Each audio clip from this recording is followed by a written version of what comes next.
വിചാരിച്ചു അല്ലടാ? എന്റെ മോനെ കൊന്നിട്ട് പെണ്ണും കെട്ടി സുഖമായിട്ട് കഴിയാമെന്ന് കരുതിയടാ നിന്നെ ഞാൻ.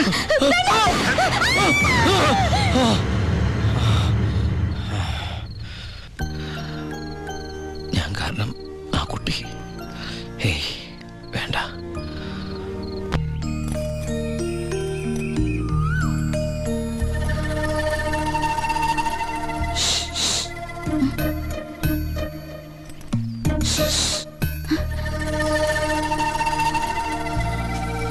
പാമ്പല്ല, ഞാനാ.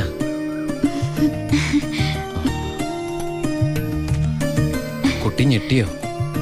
ശബ്ദം കേട്ടപ്പോ ഞാൻ വിചാരിച്ചു പാമ്പാണെന്ന്. അല്ല, അത് ഒരു കാര്യം പറഞ്ഞോട്ടെ.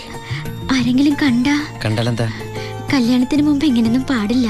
എനിക്ക് കല്യാണത്തിന് മുമ്പേ ഇങ്ങനെയൊക്കെ പാടൂ. കുട്ടി എന്റെ കഥയൊന്ന് കേക്കണം. കഥയൊക്കെ എഴുതുവോ? എന്നിട്ട് വല്ല വാരികയിലും പ്രസിദ്ധീകരിച്ചോ? ആ കഥയല്ല, ഇതെന്റെ ജീവിത കഥയാ. കുട്ടിക്കൊരു സത്യം അറിയോ?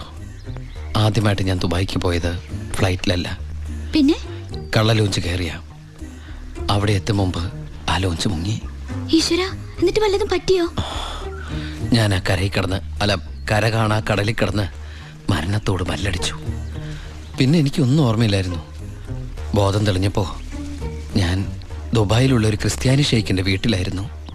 എന്നെ രക്ഷിച്ചത്, എനിക്കൊരു ജോലി വാങ്ങി തന്നത് എല്ലാം ആ ഷെയ്ഖിന്റെ കാരുണ്യ. ഒരിക്കൽ ആ ഷെയ്ഖച്ചൻ എന്നോട് പ്രത്യുപകാരം ചോദിച്ചു. അദ്ദേഹത്തിന്റെ അന്ധയും ബദിരിയും മൂകയും വികലാംഗയുമായ മകളെ എന്നോട് കല്യാണം കഴിക്കാമോന്ന്. ആ ഷെയ്ഖിന്റെ മുമ്പിൽ ഞാൻ ഷോക്കായി. കടപ്പാടുകൾ മറക്കാത്ത ഞാൻ അതിനെ സമ്മതിച്ചു. ഞാൻ തിരിച്ചു ചെല്ലുന്നും കാത്ത് അന്ധയായ ആ കുട്ടി കണ്ണിൽ എണ്ണൊഴിച്ച് കാത്തിരിക്കുക. ആ കുട്ടിയെ മറക്കാൻ എനിക്കാവില്ല. സോറി. കരയ ഇതുകൊണ്ട് കണ്ണീരൊപ്പിക്കോളൂ. ആരും കാണണ്ട. എന്നിട്ട് കുട്ടി വീട്ടിലേക്ക് വെക്കോളൂ. പിന്നെ ആര് കേട്ടാലും ഈ കഥ വിശ്വസിക്കില്ല. അതാ എൻ്റെ കഥയുടെ കുഴപ്പം. വീട്ടിൽ ആരോട് ചെന്നത് പറയണ്ട. അവരാരെങ്കിലും ചോദിച്ചാ കുട്ടിക്ക് എന്നെ ഇഷ്ടായില്ലെന്ന് മാത്രം പറഞ്ഞാൽ മതി.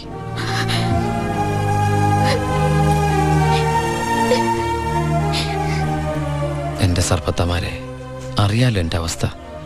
ഈ പാവം കുട്ടിയെ ചതിക്കാൻ എനിക്കാവില്ല.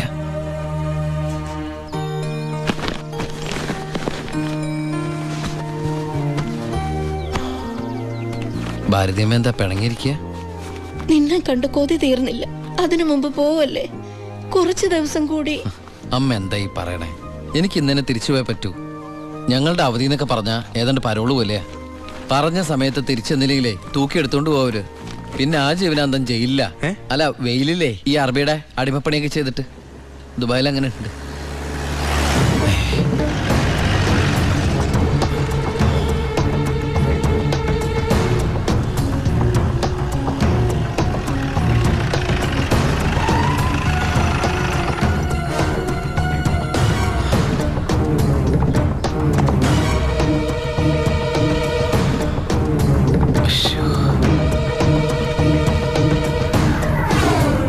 ഏട്ടനെന്താ പതുങ്ങി നോക്കുന്നത്?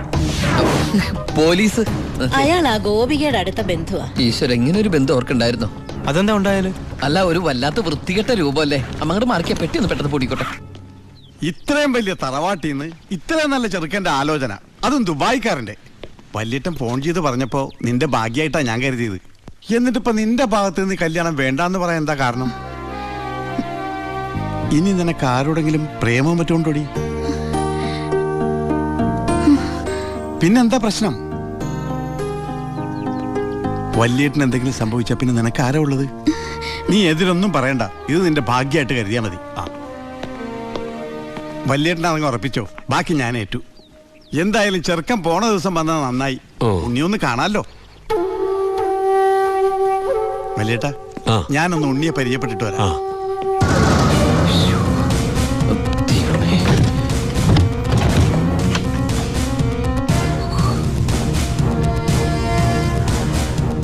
ഏട്ടാ, എല്ലാം എടുത്തിട്ടുണ്ടോ? ഒന്നും മറന്നില്ലല്ലോ? ഒന്നും മറന്നിട്ടില്ല. നീ ഒരു കാര്യം ചെയ്യ്, പെട്ടെന്ന് ഈ സ്ഥലം എടുത്ത് ഇതുവഴി വണ്ടി കയറിക്കോ. മോളെ എല്ലാം ഓക്കെ അല്ലേ?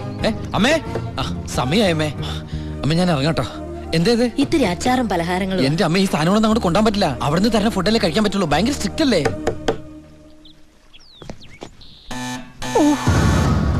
ആരോ ബെല്ലടിക്കുന്നുണ്ടല്ലോ. അല്ല എടാ, ഹലോ അവിടെ നിന്നേ നിന്നേ. ഏയ്, അത് പിച്ചക്കാരനാണ് പിച്ചക്കാരൻ. ഞാൻ 10 രൂപ കൊടുത്തപ്പോ 100 രൂപ വേണമെന്ന്. ഗൾഫുകാരുടെ ഒരു അവസ്ഥ നീ അവനെ ഞാനിന്ന് എടാ അവൻ അവിടെ നിന്ന് അടിക്കട്ടെ. നമ്മുടെ മസിൽ അടിക്കുന്ന പിച്ചക്കാരാണോ? നീ ഇങ്ങോട്ട് വന്നേ, മോളിൽ വന്നേ, പെട്ടെന്ന് വാ. സാധനങ്ങൾ എടുത്തിട്ട് വേഗം വണ്ടിയിലേക്ക് എടുത്ത് വെച്ചേ. അമ്മേ ആളനക്കും ഇല്ലല്ലോ. ചിലപ്പോ എയർപോർട്ടിൽ പോയി കാണും. ആ എങ്കി അടുത്ത പ്രാവശ്യം വരുമ്പോ കാണാം. പോട്ടെ. ആ ഫ്രണ്ട് സീറ്റ് വെക്കണേ. വേഗം എടുത്ത് വെക്കേ.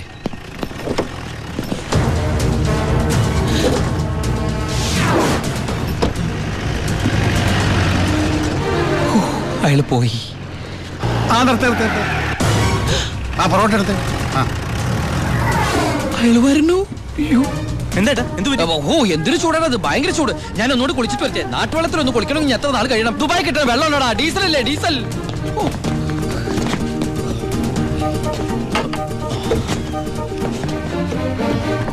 ആ ഞാൻ വിചാരിച്ചു പോയി കാണുമെന്ന്.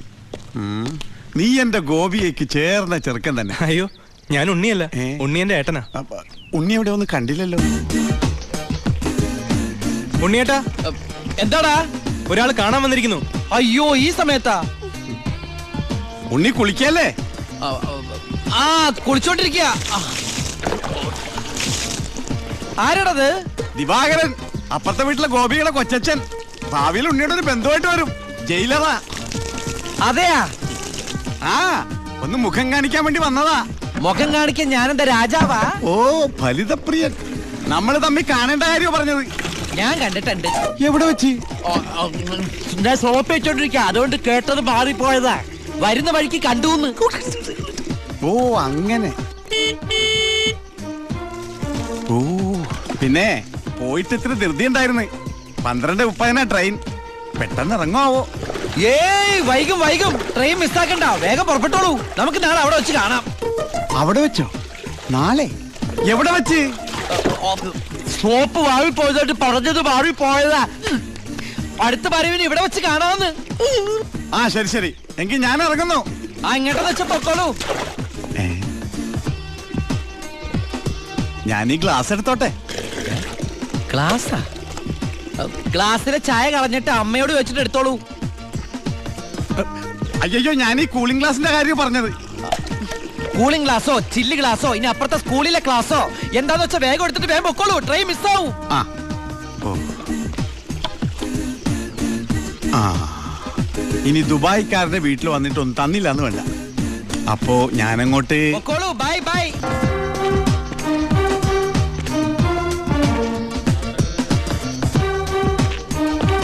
ആ ഇതാര്?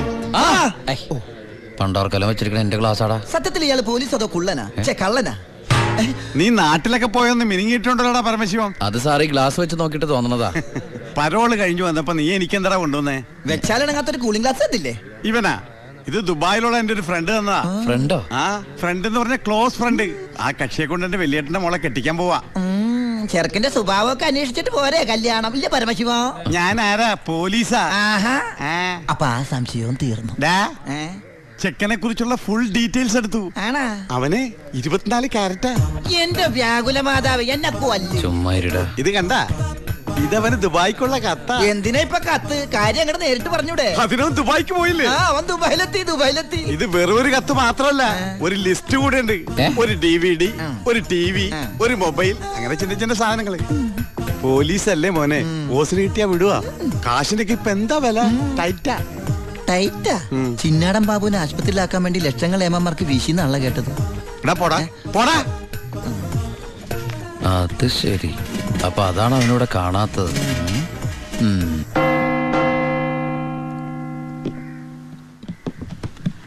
സാറേ എന്താടാ? നീ എവിടേക്കാ? എഞ്ചാടാ?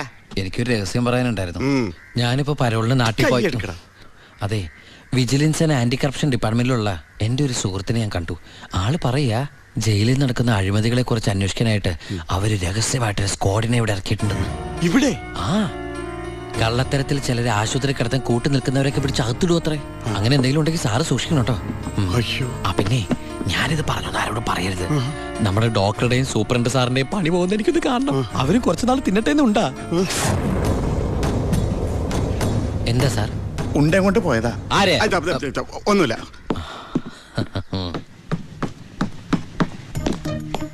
നീ 100 പേര് എണ്ണി തീരുന്നതിന് മുമ്പ് ചിന്നാടൻ ബാബു സെല്ലിലുണ്ടാവും.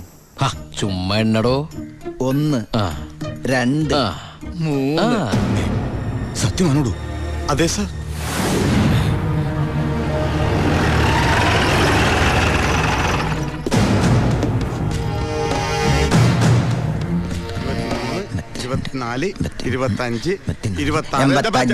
എന്താ കണക്ക് തെറ്റിക്കുന്ന? ഇത് വേറെ കണക്കാണ് സാറേ. ഈ എന്റെ കണക്ക് തെറ്റി. ഞാൻ എവിടെ നിർത്തിയത്? നീ നിർത്തിയതല്ല 85 മുതൽ ഞാൻ ഇവിടെ 85 86. ഞാൻ എവിടെ നിർത്തിയത്? 25. 27 28 95 96 97 98 99 100.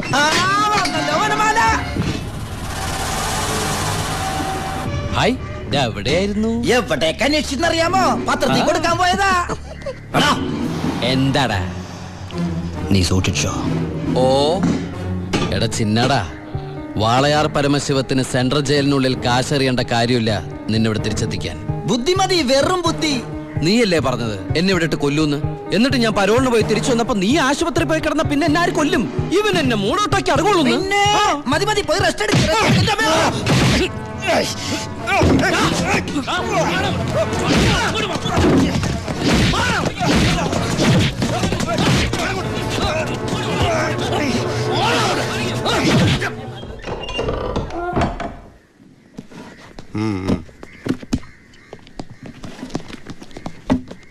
നിന്റെ ആരാടാ ദുബായിലുള്ളത്? ഇടക്കിടക്ക് കത്ത് വരുന്നുണ്ടല്ലോ. നമുക്കുണ്ട് സാറേ ദുബായിലൊക്കെ ഫ്രണ്ട്സുകള്. എനിക്കും ഉണ്ടപ്പോ നിനക്കുണ്ട് ദുബായിൽ ഫ്രണ്ട്സ്. എനിക്കാരുമില്ല. നിന്നോട് ചോദിച്ചില്ല? അല്ല, ചോദിച്ചാൽ തന്നെ പറയാൻ ആരുമില്ലെന്ന് പറഞ്ഞത്. 2 കത്തോ? From Divakaran, jailer, central jail. ഇതൊന്നും നിനക്ക് ദുബായിലൊക്കെ അയച്ച കത്തല്ലേ? എന്തൊന്നും എഴുതി വെച്ചേക്കണാവോ? എന്തായാലും ഒന്ന് നോക്കിയേക്കാം. പ്രിയപ്പെട്ട എൻ്റെ ഉണ്ണിക്ക്, ഞാൻ ഗോപികയുടെ കൊരങ്ങച്ചൻ, കൊച്ചച്ചൻ, ജയിലർ ദിവാകരൻ എഴുതുന്ന സ്നേഹത്തോടെയുള്ള കുത്ത്. കുത്തോ? ഈ ജയിലിലെ ശീലം വെച്ച് എഴുതിയായിരിക്കും കുത്തേ. കുത്തും കത്തും തിരിച്ചറിയാത്ത നമ്മൾ തമ്മിൽ നേരിട്ട് പരിചയമില്ലെങ്കിലും എനിക്ക് ഗിഫ്റ്റായിട്ട് DVD, TV, മൊബൈല്, ഇതൊക്കെ അയാളുടെ അപ്പനോടൊന്ന് വയ്ക്കട്ടെ. ബാലുവിന്റെ കത്ത.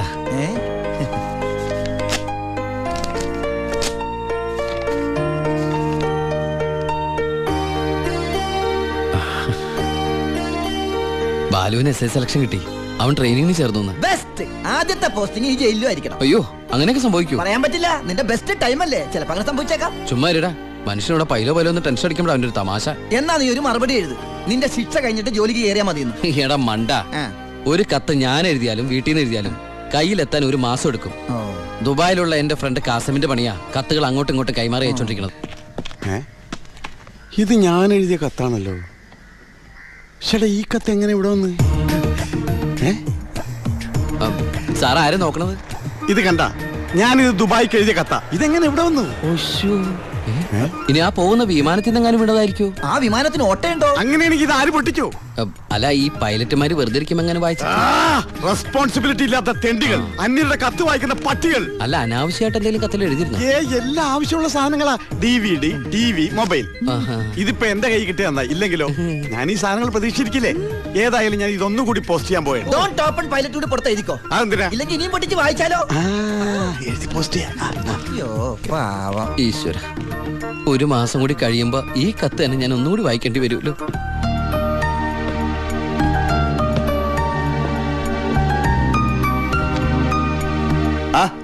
എന്താടോ?